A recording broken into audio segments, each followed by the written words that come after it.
Prime Minister, earlier on we talked about the U.S. and North Korea. President Trump has long said, let me quote him, China is the linchpin to solving the North Korean crisis. How would you respond? China has a major role to play. They share a border with North Korea. They have very high volume of trade with North Korea, or at least they are a very big part of North Korea's external trade, and so they have influence over North Korea. But I would not say that the North Koreans will do anything the Chinese want them to do. I mean, big countries know that small countries can be quite obstreperous. But from your point of view, do you feel that China should play a bigger role in resolving the nuclear crisis in North Korea? I think the Chinese have complex calculations to balance. They are living there with a neighbor. They do not want to destabilize the neighbor. At the same time, I think they can't be at all happy with the way things are going with the nuclear tests and with the missile tests. It must worry them a great deal. Things were a little bit tense last year between Singapore and China over some comments made over the South China Sea. A few months later, you had to deal with the issue of Singapore's military vehicles getting impounded in Hong Kong. Yes. Now, last month, I know you just returned from a trip to Beijing where you met with President Xi Jinping and some top Chinese leaders. How would you describe relations with China now? They are good. They are forward-looking. We are two countries and sovereign countries, so there will always be issues where we don't completely see eye to eye, but fundamentally there are no basic conflicts in our perspectives. And we both wish to do more together bilaterally and also in the context of ASEAN, because next year Singapore is chairman of ASEAN, and also for these couple of years Singapore is the ASEAN coordinator for relations with China. So we both want to make the relationship prosper. In fact, there's a lot we are doing together. Singapore has big investments in China. With the Belt and Road, I think there's opportunity for them to use Singapore as a base for financing, for regional headquarters, for all sorts of activities. And I see no reason why that shouldn't happen. So just to be clear, relations between Singapore and China are not strained over differences in the South China Sea? Every country will have, every pair of countries will have some issues where I wish you agreed with me, and you wish I agreed with you. But we remain good friends, and it is so with Singapore and the U.S., it's so with Singapore and the People's Republic of China.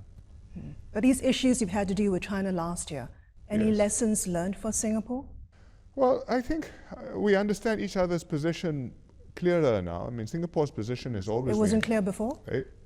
It's clear, but events happen, and then we react to events, and then the positions have to be restated, clarified. And in the case of the South China Sea, our position has always been that we are not a claimant state. We have no claims, so we don't take sides on the claims, who owns which island. But we do have an interest in freedom of navigation, in the rule of international law, in the peaceful resolution of disputes, and in ASEAN having a role in an issue which is this important in our neighborhood. And I think that bears repeating. Let's talk more about what you said about not taking sides, and let me quote you an article and get your reaction. The shifting geopolitical climate is making it more difficult for the lion city to live with a giant eagle on one side and dragon on the other. Prime Minister, is Singapore in a conundrum?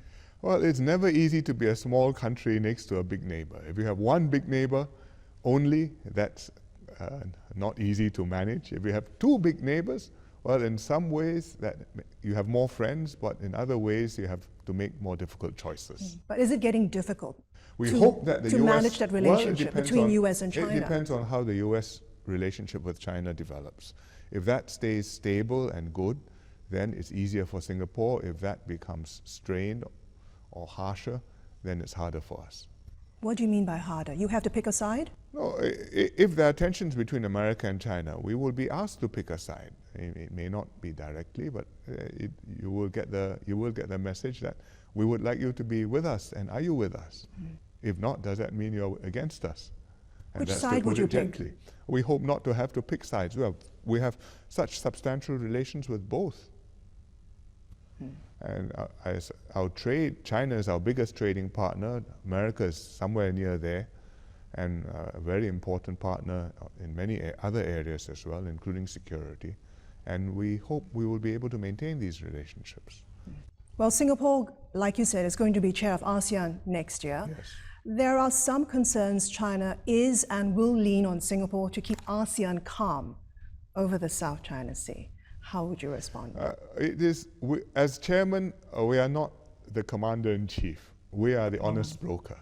We are coordinating ASEAN. We are bringing the parties together in order to help to the degree that we can to produce an ASEAN consensus. Because ASEAN works by consensus. And unless all the countries go along and most of the countries agree, you cannot take an ASEAN position. And that is all the more so in the case of the difficult issue like the South China Sea, where the strategic interests of the different ASEAN countries are not entirely the same.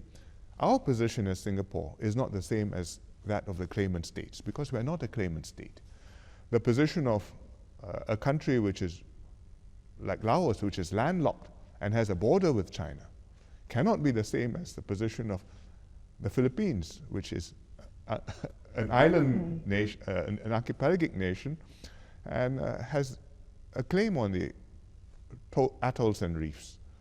And if you look at Myanmar, it doesn't even have a shoreline on the South China Sea. It's on the Andaman Sea.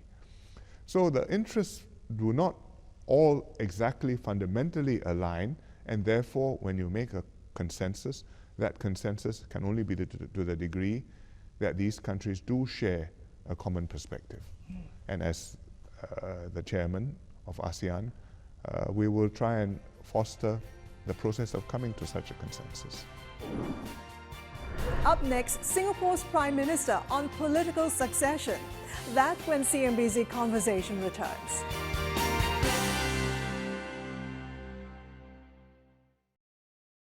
Hey there, thanks for checking out CNBC on YouTube. Be sure to subscribe to stay up to date on all of the day's biggest stories. You can also click on any of the videos around me to watch the latest from CNBC.